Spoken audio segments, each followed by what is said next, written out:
Hey guys, Bump here, bringing you another Dragonflight Unholy video. Today we're taking a look at a 24 Shadowmoon burial ground where I'm running what I think is the kind of new Tyrannical build, the go-to Tyrannical build. I previously been running like the classical disease Smith Cross build for Tyrannical, but I felt like sometimes it just didn't give me the single target burst that we're after. So I tried to figure out something that would give me better single target burst without sacrificing too much AoE. The answer is to build up here. So essentially, if you guys are familiar with the classic kind of pure or classic disease with cross build, what we're doing here is that we sacrifice 1 point in Ghoulish Frenzy and 1 point in Morbidity to pick up Reaping and Gargle. Those two talents together gives you a ton of extra single target burst, right? It is significantly better. I think I tried to run this with some other DKs that ran the classical build, and I was between 5 and maybe 10k ahead on the bosses depending on the situation. So it gives you a lot of extra priority single target, which gives you, it's great for Tyrannical. It also doesn't sacrifice that much AoE, you know, a couple of percent sure. Ghoulish Frenzy and Morbidity does give, you know, a solid amount, but generally I feel that sacrifice can be very worthwhile to make, just to make sure you actually bring the single target burst needed on those more difficult Tyrannical bosses. The build is in the description if you want to copy it. That's pretty much it. You know, one thing I would change here, if you look at the one I was running, is that I do pick up the Definitely Slow, Grip for Dead, right? I would probably be running, what's it, Hardened Bones? The Lichborn defensive one, because sometimes having that extra defensive is very useful when running high Tyrannicals. So I think in the future I might sacrifice being able to slow stuff for being able to survive certain bosses, certain mechanics. Anyway, that's pretty much the build. We're going to talk about the rotation, like what do you need to think about specifically about when we do this build, and then we'll also just do general commentary of the build itself, of the run itself. You might have noticed already that we are running without a healer in this dungeon, which might seem a bit strange to you guys, because running with a healer is generally what you do. You might have seen my 5DK Knocko defensive one, where we run without a healer. Which you probably thought was a meme. However, if you run classes like Priest and Paladin Tank, they have a lot of healing going on, which means that you can survive a lot of the healing requirements in a dungeon. Generally, if you play properly and you don't get hit by things, the healer just sits there and does DPS most of the time. So if you can just fulfill that role using off heals, that is a quite a neat thing to do. Anyway, we'll take a look at his. Just quickly, here's a Tyrannical boss pull we're doing. I am using all my cooldowns here. Unfortunately not PI it seems, but this kind of shows you the power of the burst I can put down here. Army, Gargle, everything, right?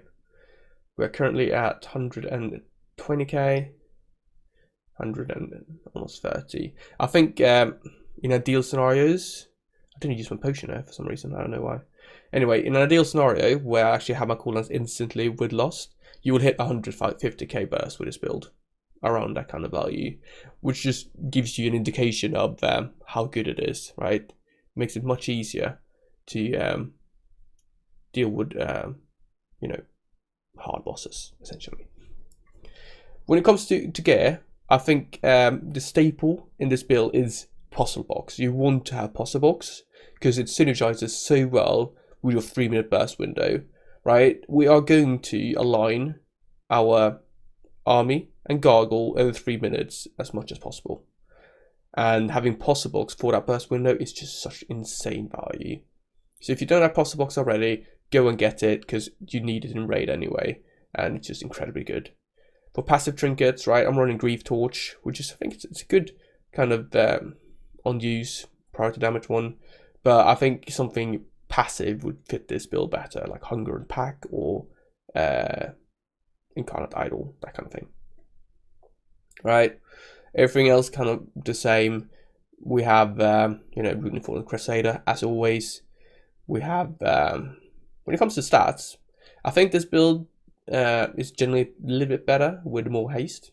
Like generally we talk about what's the best mythical stat priority, and it's like Creature Mastery is what gives you the best AoE. However, since we focus quite a lot about having single target priority burst, it's probably useful to have a bit of haste as well. I think I have to say this quite a lot. I think a balance is generally the way to go. If I could have like 500 versatility and then put an equal amount in haste crit mastery, I think that would be my ideal kind of setup. I have an absolute ton of haste because this is what I use raiding. So don't try and get some extra haste because I'm running it, because if I could I would have less. All right. Now let's talk about the rotation, right? So what are the things we need to pay attention to? How do we leverage this build to its potential? And I think the first thing we need to cover is the 3-minute cooldown window, right? We have Army, we have Gargle. Army is a base 8-minute cooldown, but with Army of the Damned, we can bring that down. And with proper kind of Death Call and Epidemic usage, it will go down to 3 minutes. Which means that every 3 minutes, we use Army, Gargle, and our Posse Box for like a big burst window. Sometimes this is not always viable, as in you might need to hold one of them for the other, right? Sometimes you can put your army down a lot lower than 3 minutes, or not a lot, like 240 maybe. You need to hold it for Arbiter. Same thing if you have a lot of downtime, you might have to wait with your Arbiter for Gargle, for Arbiter for your army, right? They should always align though, never misalign them, because you lose a ton of value if one of them gets Posse Box and the other doesn't, yeah? You can see here I did make a mistake. I could have used my army and Arbiter for the end of that fight, but I didn't. I hesitated, which meant that I kind of just got a tiny bit of value from them, as in half of my army and Arbiter actually dealt damage. So yeah, mistake from my end. I should have just sent it ASAP to get the boss down. And I think I actually do a mistake later as well. I hold on to it and ends up losing a lot of damage from not being able to leverage it properly. All right, now how do we set up that actual CD window, right? So the whole idea is to use Army and Gargle. It's fine if they're used together, but 5 seconds after Gargle, Posse Box should be used, and ideally in conjunction with Unholy Assault, right? Apocalypse, Blight, DT, I don't care that much about those ones. It's all about Army, Gargle, Unholy Assault, and Posse Box, yeah? What I generally do is that I look at my Unholy Assault timer and my Posse Box. Unholy Assault, frequently I manage to misalign that, because if you ever hold on to it, like now, right? I'm not using my Unholy Assault, that will delay your next, CD window. Another mistake from my end, I should have just sent it here, so I have it up for Arbiter. Still need to get used to it. In the end, right, what happens is that as soon as you start holding on to it, you then have to then wait by using it. For instance, this case, right, I lost an entire cast on Unholy Assault because I just couldn't use it on CD, which I should have done. Even though you don't get that much value from that specific use, not aligning it is just far better.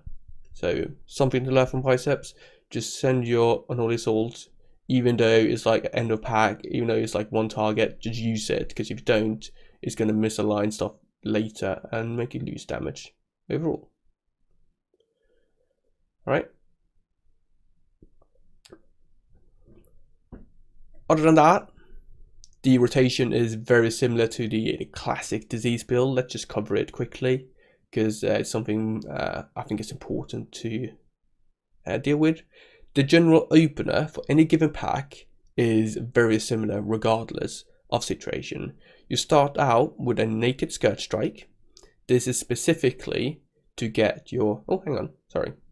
Here we got the rotation. So we use Army and Arbiter, and then 5 seconds later it was Unholy Assault and Puzzle Box, and then we just spam Death Corps, right, to boost up that gargle. That's the general vibe. Anyway, sorry. Getting back to the AU rotation. So it's a naked Scourge Strike. We do this specifically to get Bladebringer up and going, because Bladebringer is such a huge part of the overall damage, right? 100% dot damage increase, and dots are like, you know, big part of it. Sorry. After that, we use Blight or Outbreak, depends. Blight is generally ready for every pull, but if you don't have it, you can have to Outbreak, but just use it once to get the dot going. After that, send all your cooldowns, right? This means using DT, it means using Abomination Limb, Unholy Assault, Apocalypse, right? All of those should come there. The order doesn't matter that much. Generally, Apocalypse is last because you need to actually generate some wounds to use it.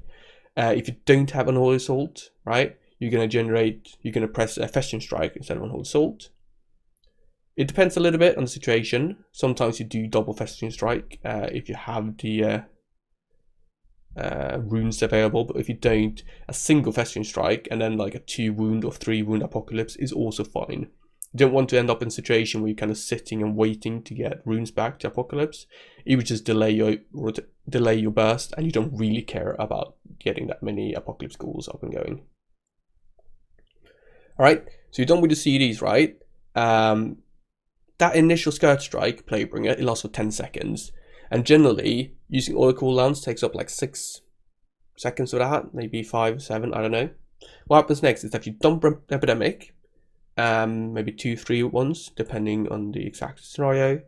And then when Bladebringer is about to run out, you pop down Death K and you Scourge Strike to refresh Bladebringer. Right? That is the general idea. And that's kind of like, that's your 10-second opener for every Mythic Plus pack, essentially. After this point, you're going to keep spamming Epidemic, right? That Scourge Strike you use is going to generate a ton of runic power, because generally, Dark Transformation has been, you know, building up wounds and everything, so popping that down, right? It's generating lots and lots of runic power from all those burst of wounds going on, which means that you can then spam a couple more Epidemics, and then once you're out of runic power, you Scourge Strike again, spam Epidemic, right? And then that's kind of how it goes. So it's all about funneling as much runic power into Epidemic, because Epidemic is what deals damage as your like active spell.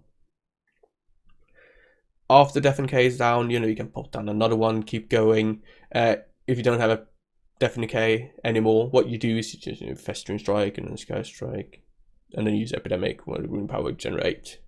Oh yeah. Generally, your 2 set is something that naturally is dealt with, because as I said, Dark Transformation generates lots of wounds every time you Scourge Strike. In Death and K, it's gonna trigger 4 set. Otherwise, like, you will use Festering Strikes outside your Death and K, or if you don't have any wounds at all, just to be able to generate those wounds needed so that you can trigger the 2 set. Right. I think that's the rotation in a nutshell. Yeah. I think, yeah. As I said, you know, if you don't have any CDs in a pool, that's fine. Just, you know, skip up to the next stage in the opener. As I said, if you don't have Unholy Assault, you do Festering Strike, set up Apocalypse. If you have nothing at all, which generally doesn't happen, right? You will pretty much just, you know, do your Festering Strike, dump Epidemic, and then go for a kind of quick Death and K. But as I said, Death and K generally comes 10 seconds into the pool. That's the vibe. All right, so we talked about what the rotation looks like, right? Let's actually consider it in practice. So you might have been following along to my rotation in the run itself. You can see just above me here, this is a details plugin, which shows you the buttons I press, so you can kind of follow along and understand exactly what I'm pressing, yeah? And the remainder of this video will be direct commentary. So I will look at my own gameplay and tell you what I'm doing and what my current thoughts are when it comes to cooldowns, ability management, that kind of thing. So surprisingly, we do pull these two spiders. I didn't really know the router, so anyway, it's ball string, so I'm gonna try and target to cut the worm, I think. But I'm also there we go. I'm on interrupt duty on the circular corpse spider. Right, we got a classical opening there. As you can see, I use all my cooldowns. I'm spamming epidemics. Popped on Deafening K, right? Use some Scourge Strikes to generate lots of rune power, and then I just keep going epidemics. You can see there I had a second Deafening K window once the first one finished. When the new ads come in, I dot them up, right? Very important to dot them up. You can see the dot is running up again. Should have set it in rotation, right? Always keep up your dots. Very important. All right. You can see I have my cooldowns coming up soon again. I'm just gonna pop those ASAP.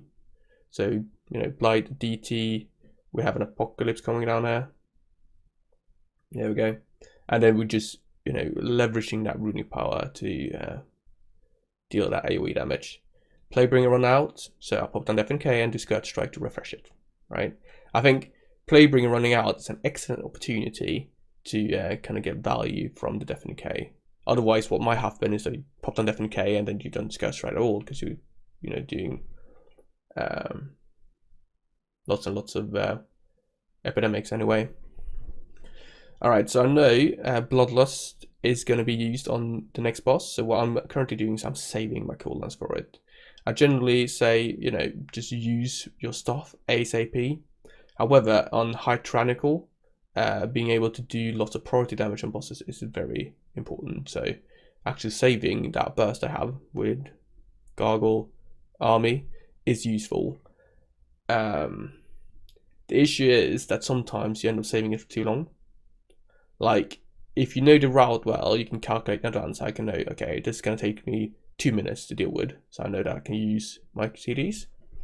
However, we're not all full experience with every route in every dungeon we do, right? Which means that I also make mistakes where I hold things far too long. For instance, they use a specific technique here, right, where you can actually walk over there, pull that group of mobs. What we're going to do is use Bloodlust on these, and then kind of once they're dead, we're going to use that Bloodlust into the boss to get as much value as possible. It also kind of messes with my cooldowns because I want like Bloodlust to come soon as we go to the boss, right? I need to hold my what's it called? Unholy Assault here, for instance. Should have used it, probably in Limbo. Alright, pop and Deafening K. I used an early Scourge Strike in this pool for some reason. I don't know. It threw me off a little bit because I wasn't expecting this pool, which is one of my weaknesses. That if I usually have a very distinct plan of what I'm gonna do, right? And if something else happens, it just throws me off.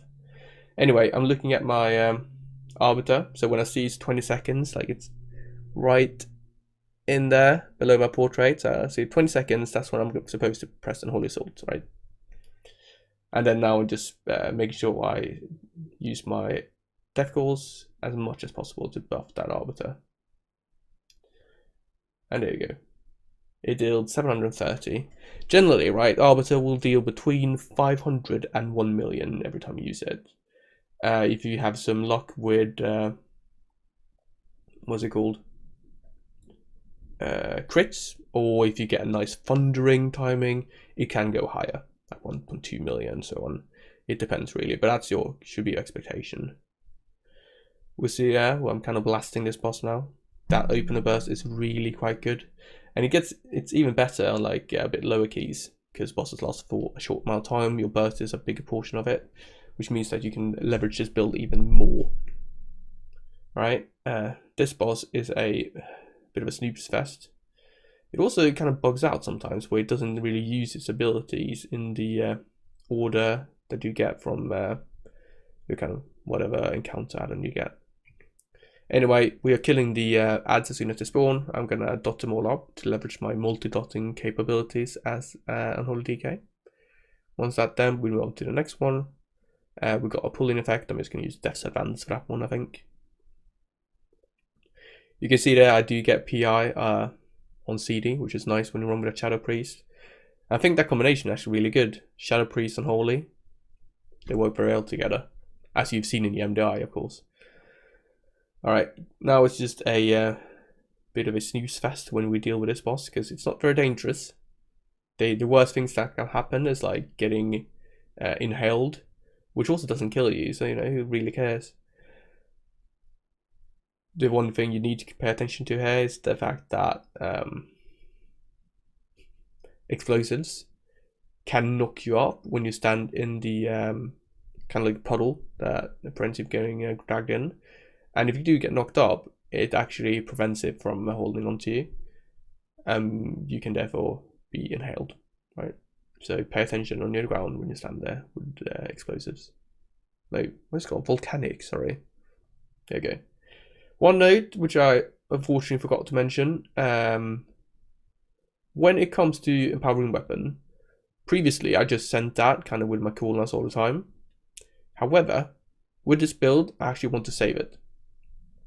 Arbiter scales very well with any haste, so I want to make sure that I have it ready for every Arbiter. Use Army there, and then we have Arbiter coming 5 seconds before my puzzle. There we go, puzzle comes in. Ideally would have wanted an Unholy Assault, but you know, you can't always choose exactly how things align. Oh, it's a volcanic.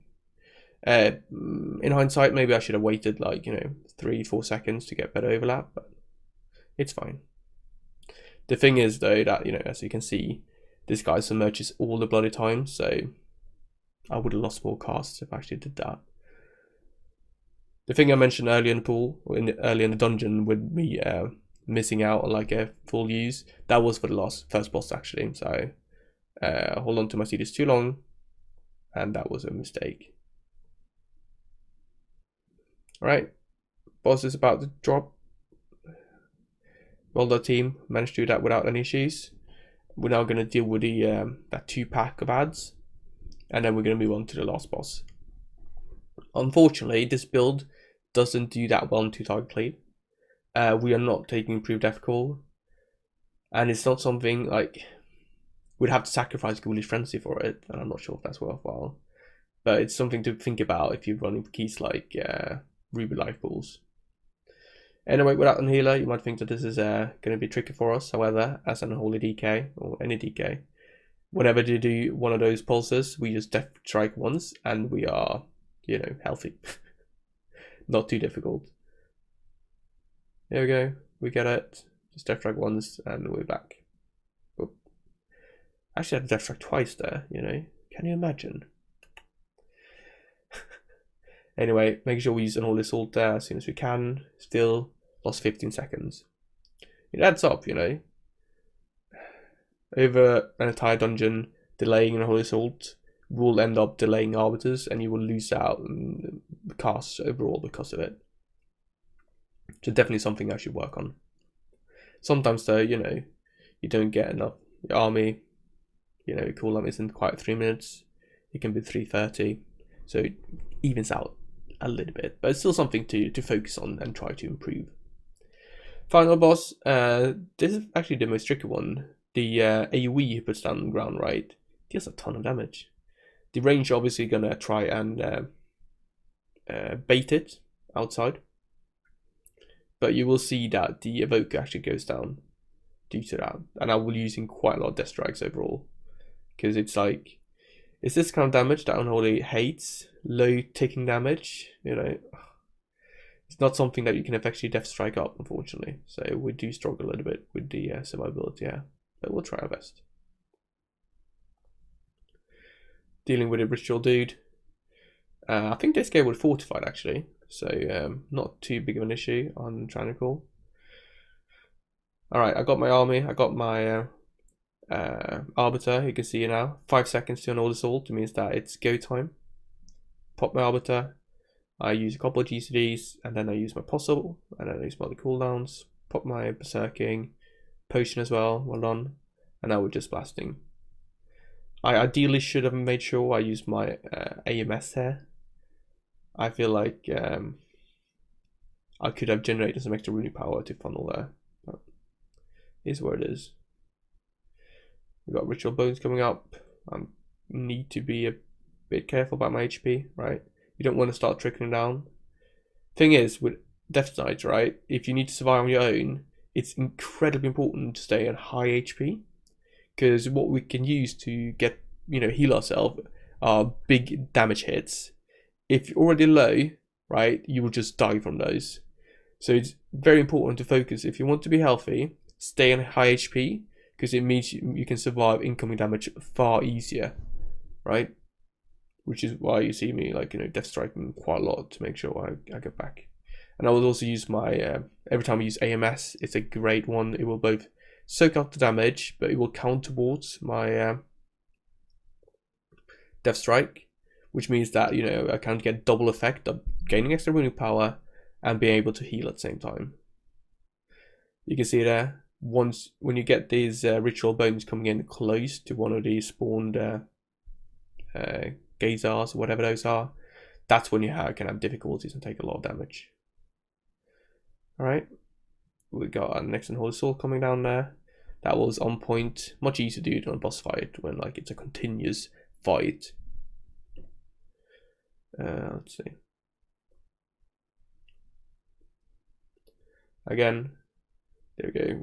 Evoker goes down. I think he got targeted by the purple thing. I'm dropping a little bit low, but luckily I have my potion. Right, gonna use that at some point, maybe now. And then I have AMS as well, which really helps to get back.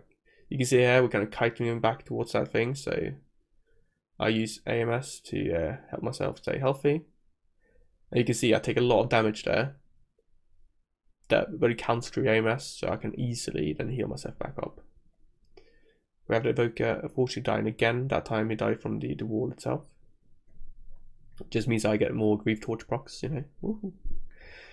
We're not going to two-chest this, unfortunately. I think second boss, where we kind of got stuck in that shadow phase, that didn't help. And the that Byrough Priest, he's still doing really good DPS, but the other guy is not so much. He could have done better. Alright, we've got another death there, unfortunately. You can see here, the fact that I've used so many death strikes have been detrimental to my Army of the Dead cooldown. Right, I've got a minute left, whereas my other CDs are now up. So you can see there, small things. However, I'm using quite a lot of death strikes there, but relatively small things mean that your cooldown can be thrown off. But I'm going to hold my Arbiter a little bit, so I can get my army. There we go, send it. I spend some runic power there, and then I go Unholy Assault, time it with the last 20 seconds of Arbiter, and I'm just blasting boss now. Unfortunately, it will die a little bit early, so I don't get full value. Anyway, that's this. My new Tyrannical build. I think it's a great build. I think it works really quite well. Gives you a ton of priority damage without sacrificing too much AoE. Let me know down in the comments, what do you think about this video? What do you think about this new build? Have you been running it already? Maybe this is just something old thing, I don't know. Upvote, downvote, consider subscribing, and I'll see you guys in the next video. Thank you very much for watching. Bye bye.